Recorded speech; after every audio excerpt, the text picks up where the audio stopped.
Ladies and gentlemen, we are gearing up on the end of our mass read of every goddamn book that exists in this game. It has been a hell of a journey, especially this past, month or two now, to be honest. But it's not quite over yet. We still have the books that remain from the Shivering Isles DLC. In between videos just now, I actually went to our good old friend, so to say, who resides in Bliss, who sells books. I may have leafed through her Octavo as well during the time, and I bought the rest of the books that we needed for this. So we could start with the Accords of Madness. I wonder how long are these books?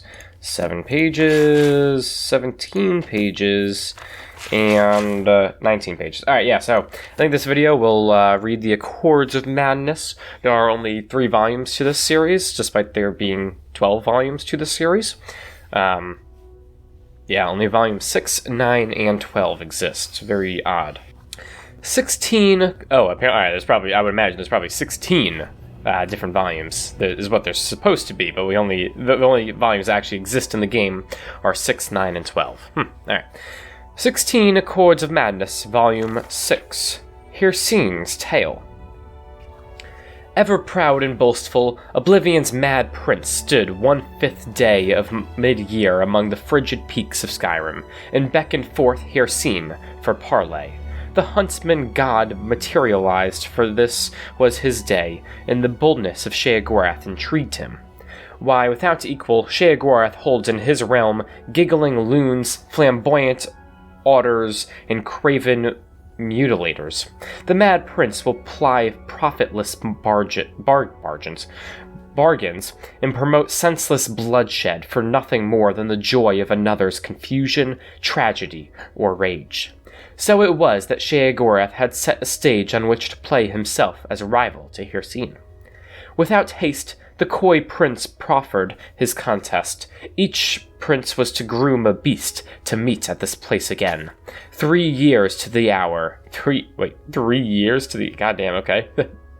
I mean, I guess time is really subjective for gods, but goddamn. And do fatal battle. Expressionless behind his fearsome countenance, Hircine agreed, and with naught but a dusting of snow in the drift, the princes were gone to their realms. Confident, but knowing Sheogorath for a trickster, Hircine secretly bred an abomination in his hidden realm. An ancient Daedroth he summoned, and imbued it with the foul curse of lycanthropy. Of pitch heart and jagged fang, the unspeakable horror had no peer, even among the great hunters of Hircine's sphere. In the 3rd year, on the given day, Hircine returned, where Sheogorath leaned, cross-legged on a stone, whistling with idle patience. The prince of the hunt struck his spear to the ground, bringing forth his unnatural, snarling behemoth. Doffing his cap, sly as ever, Sheogorath stood and stepped aside to reveal a tiny, colorful bird perched atop the stone. Demurely it chirped in the bristling gusts, scarcely audible. In a twisted, springing heap, the Daedroth was upon the stone, leaving only rubble where the boulder had been. Thinking itself victorious, the monster's bloodied maw curled into a mock grin, when a subdued song drifted in the crisp air. The tiny bird lightly hopped along the snout of the furious Daedroth. Sheogorath looked on, quietly mirthful. I don't even know what the hell that means. Quietly mirthful, as the diminutive creature picked at a bit of detritus caught in scales betwixt the fiery eyes of the larger beast. With howling fury, the whir thing blinded itself, trying to pluck away the nuisance, and so it continued for hours. Hircine looked on in shame while the finest beast gradually destroyed itself in pursuit of the seemingly oblivious bird, all the while chirping a mournful tune to the lonesome range. Livid but beaten, Hircine burned the raged corpse and withdrew to his realm, swearing in forgotten tongues. His curses still hang in those peaks, and no wayfarer tarries for fear of his wrathful aspect in those obscured heights. Turning on his heel, Sheogorath beckoned the minuscule songbird to perch atop his shoulder and stroll down the mountain, making for the warm breezes and vibrant sunsets of the Abasian coast, whistling in the tune with the tiniest champion in Tamriel. Wow, who would have known? All you really need in life is just you don't need all the skill in the world. Sometimes all you gotta do is just be a little guy. Just be a little guy. And that's all. All you gotta do is just be a little guy and mind your own fucking business, apparently. Alright. 16 Accords of Madness, Volume 7. 12, derp. Malakath's Tale. In the days before the Orsinium's founding, the spurned orc folk were subjected to ostracism and persecution even more numerous and harsh than their progeny are accustomed to in our own age. So it was that many champions of the Orsimer traveled, enforcing what borders they could for the proliferation of their own people. Many of these champions are spoken of yet today, among them the cursed legion Groma the Hairless, and the noble Ameg Gro Keira. This latter crusader would have certainly risen to legendary status throughout Tamriel, had he not been subject to the attention of certain Daedric princes. Ameg Gro Keira was the bastard son of a young maiden who was killed in childbirth.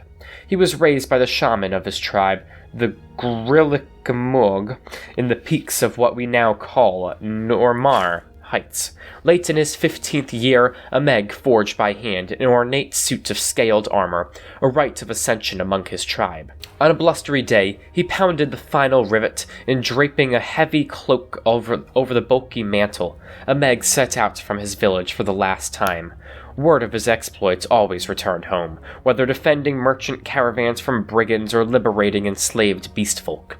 News of the noble orc crusader began to grace even the lips of Bretons, often with a tinge of fear. Less than 2 years after ascending to maturity, Gro Keira was making camp when a thin voice called out from the thickening night. He was surprised to hear the language of his people spoken by a tongue that obviously did not belong to an orc. "Lord Keira," said the voice, "tales of your deeds have crossed the lips of many, and have reached my ears." Peering into the murk, Ameg made out the silhouette of a cloaked figure, made wavy and ephemeral but by the hazy campfire.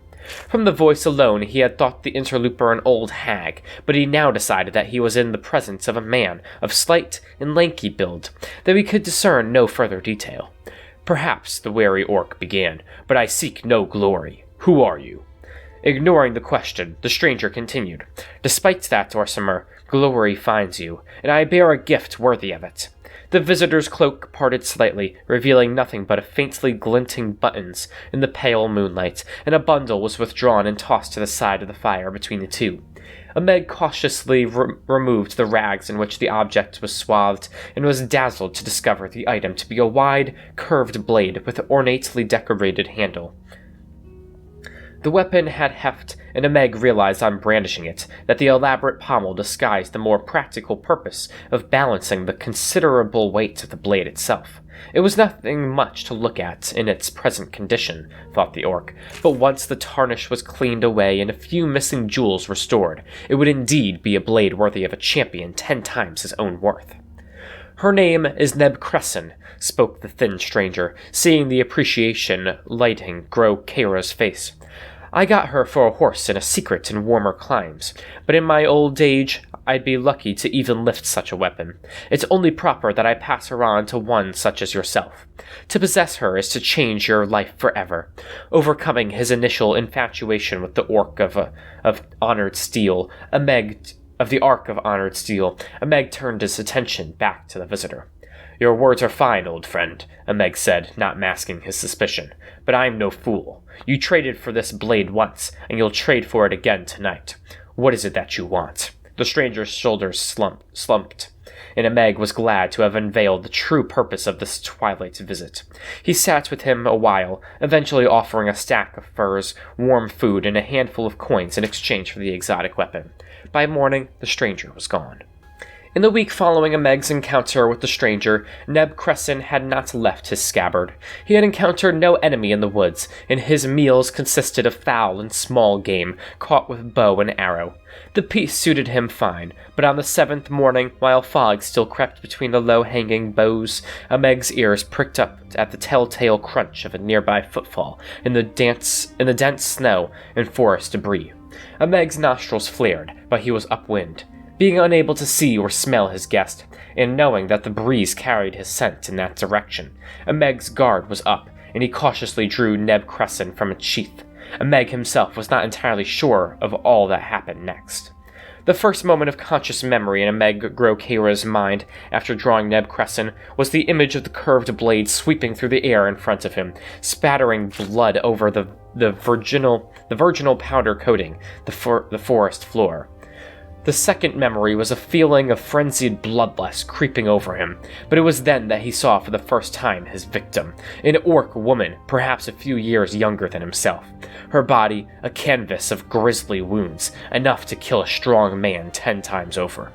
Ameg's disgust overwhelmed the madness that had overtaken him, and with all his will enlisted, he released Neb Crescent from his grip and let the blade sail.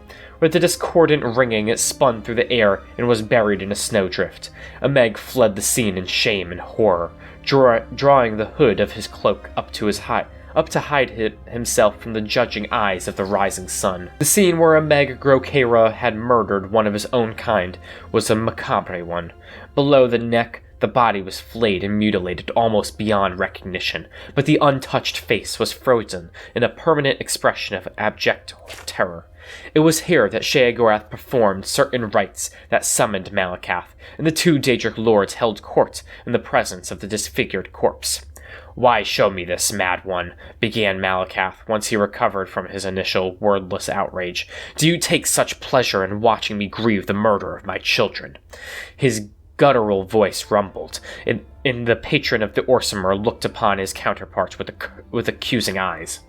"By birth she was yours, brother outcast," began Sheogorath, solemn in aspect and demeanor, but she was a daughter of mine by her own habits. My mourning here is no less than your own, my outrage no less great."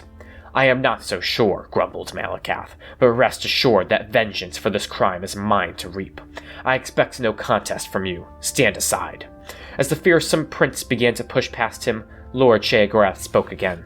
"I have no intention of standing between you and vengeance. In fact, I mean to help you.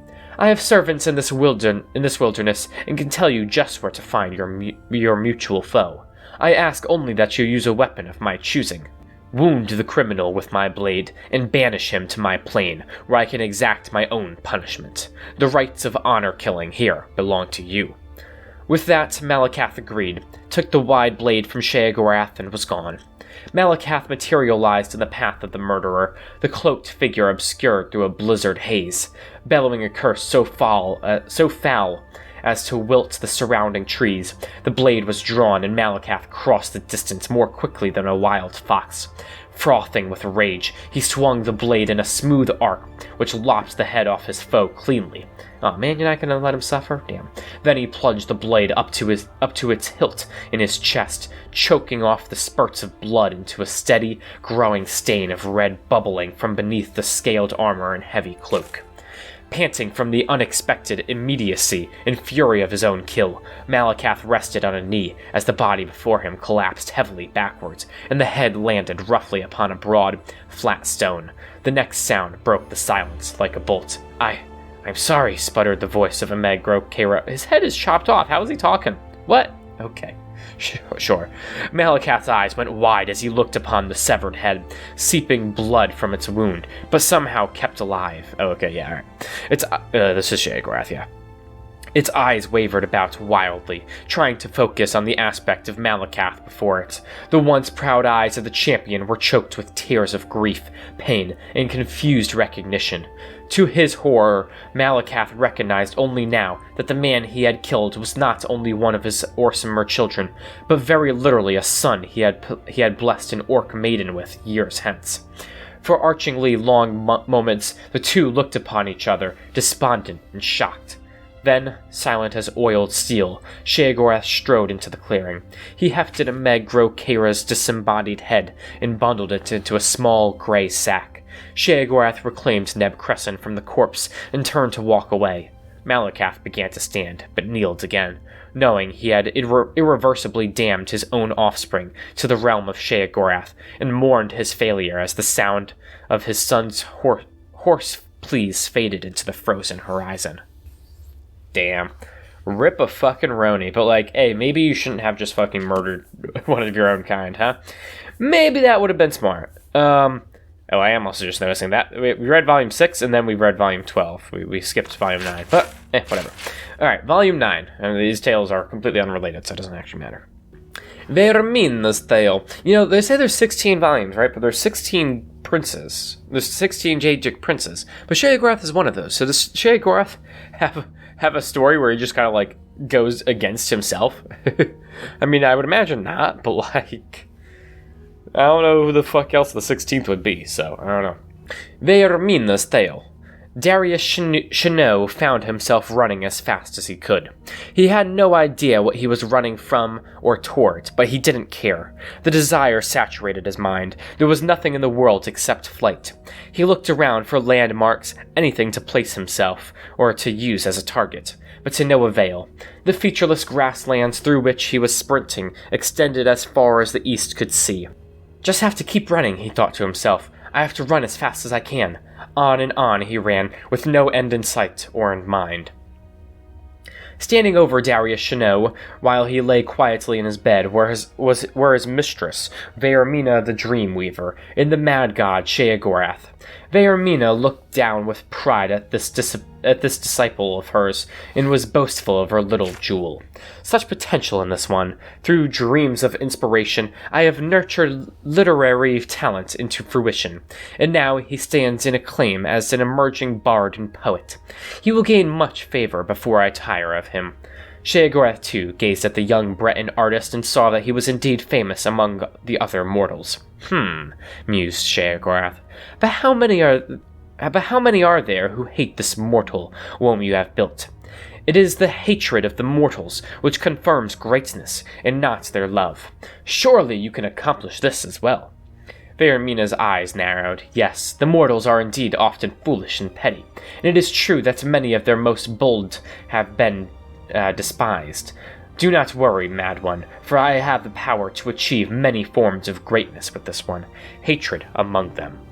Perhaps, Dreamweaver, it would be amusing to show who has this power. Inspire foolish, arrogant hatred of this mortal for 10 years, and then I will do the same. We shall see whose talents are most efficient, free of aid or interference from any of the Daedra. At this time, she relaxed into confident pleasure. The mad god is indeed powerful, but this task is suited to my skills. The mortals are repulsed by madness, but rarely think it's worthy of hate. I shall take pleasure in revealing this to you, as I bring the more subtle horrors out of this mortal's subconscious. And so, in the 19th year of his life, the dreams Darius Chanot had been experiencing began to change. Fear had always been part of the night for him, but now there was something else. A darkness began to creep into his slumber, a darkness that sucked away all feeling and color, leaving only emptiness behind. When this happened, he opened his mouth to scream, but found that the darkness had taken his voice as well. All he had was the terror in the void, and each night they filled him with a new understanding of death. Yet, when he spoke, there was no fear, for he had faith that his lady had a purpose. Indeed, one night Vermina herself emerged from the void. She leaned in close to whisper into his ear, "Watch carefully, my beloved." With that, she pulled the void away, and for hours each night she would reveal to Darius the most horrible perversions of nature. Men being skinned and eaten alive by other men, unimaginable beasts of many limbs and mouths, entire populations being burned. Their screams filled his every evening. In time, these visions gnawed at his soul, and his work began to take on the character of his nightmares. The images revealed to him at night were reproduced on the page rage, and the terrible cruelty and hollow vice that his work contained both revolted and fascinated the public. They reveled in their disgust over every detail. There were those who openly enjoyed his shocking material, and his popularity among some only fed the hatred of those who found him abhorrent. This continued for several years, while the infamy of Darius grew steadily. Then, in his 29th year, without warning, the dreams and nightmares ceased. Darius felt a weight lifted, as he no longer endured the nightly tortures, but was confused. What have I done to displease my mistress? I mean, I don't think you've been suffering for at least 10 years of terrible fucking nightmares every day, and you can't even talk. Oh, goodness. Oh, boy. Like, who wants to be a subject of Vermina? That's just fucking terrible. What have I done to displease my mistress, he wondered aloud. Why has she abandoned me? Vermina never answered his prayers. No one ever answered, and the restless dreams faded away to leave Darius in long, deep sleeps. Interest in the works of Darius Sheogorath waned. His prose became stale, and his ideas failed to provoke the shock and outrage they once had. As the memory of his notoriety and of his terrible dreams faded, the questions that raced in his mind eventually produced resentment against Vermina, his former mistress. Resentment grew into hatred. From hatred came ridicule, and over time ridicule became disbelief. Slowly, it became obvious. Vermina had never spoken to him at all. His dreams were simply the product of a sick mind that had righted itself. He had been deceived by his own subconscious, and the anger and shame overwhelmed him. The man who once conversed with a deity drifted steadily into hearsay. In time, all of the bitterness, doubt, and sacrilege focused in Darius, a creative philosophy that was threaded throughout all of his subsequent work. He challenged the gods themselves, as well as the infantile public and corrupt state for worshipping them. He mocked them all with perverse caricatures, sparing no one and giving no quarter. He challenged the gods in public to strike him down if they existed, and ridiculed them when no such comeuppance was delivered. To all of this, the people reacted with outrage far greater than they had shown his previous work. His early career had offended only sensibilities, but now he was striking directly at the heart of the people. His body of work grew in size and intensity. Temples, nobles, commoners were all targets of his scorn. Finally, at age 39, Darius wrote a piece entitled The Noblest Fool, ridiculing the emperor god Tiber Septim for integrating into the pathetic Nine Divines cult. The local king of Dania, who had been humiliated by this upstart in the past, saw his chance. For his sacrilege against the empire, Darius Sheogorath was executed, with a ceremonial blade in front of a cheering crowd of hundreds. His last bitter words were gurgling through a mouthful of his own blood. 20 years after their wager was first placed, Vermina and Sheogorath met over Darius Sheogorath's headless corpse. The Dreamweaver had been eager for this meeting. She had been waiting for years to confront the Daedric prince over his lack of action. I have been deceived by you, Sheogorath. I performed my half of the bargain, but during your 10 years you never contacted the mortal once. He owes none of his greatness to you, or your talents, or your influence. Nonsense, croaked the mad god. I was with him all along. When your time ended and mine began, your whispers in his ear were replaced with silence. I severed his link to that from which he found the most comfort and meaning, and withheld the very attention the creature so desperately craved. Without his mistress, this man's character could ripen under resentment and hatred. Now his bitterness is total, and, overcome by a madness fueled by his rage, he feeds me in my realm as an eternal servant. Sheogorath turned and spoke to the empty space by his side. Indeed, Darius Sheogorath was a glorious mortal, despised by his own people, his kings, and even by the gods he mocked. For my success, I shall accept 80 followers of Vermina into my service, and the dreamers will awaken as madmen. And thus did Sheogorath teach Vermina that without madness there are no dreams and no creation. Vermina will never forget this lesson. Okay, I mean, I feel like the Vermina learning her lesson kind of felt a little unnecessary, but that was a cool story. If I had to rank the stories, I feel like I would probably put them in the order of 6, 9, and then 12. So the first one, the last one, then the third one that we read. That's just my opinion, though. Anyway, yeah. Oh, that's another. God, what a beautiful day out here in the lands of madness, huh? Gosh, all right. But yeah, that's gonna do it for today. So thank you for watching. When next we return, blessings. When next we return, we shall be continuing reading more stories about this wonderful land that we now reside in. And yeah, with that being said, thank you for watching yet again. Don't forget to like, comment, and subscribe, and I hope to see you in that video. Till then, goodbye. Cause I don't wanna see the glow without you. Refuse to even leave my home without you. Or my brain's gonna explode without you. I don't even know how to cope without you. Cause I don't wanna see the glow without you. Refuse to even leave my home without you. Or my brain's gonna explode without you. I don't even know how to cope without you.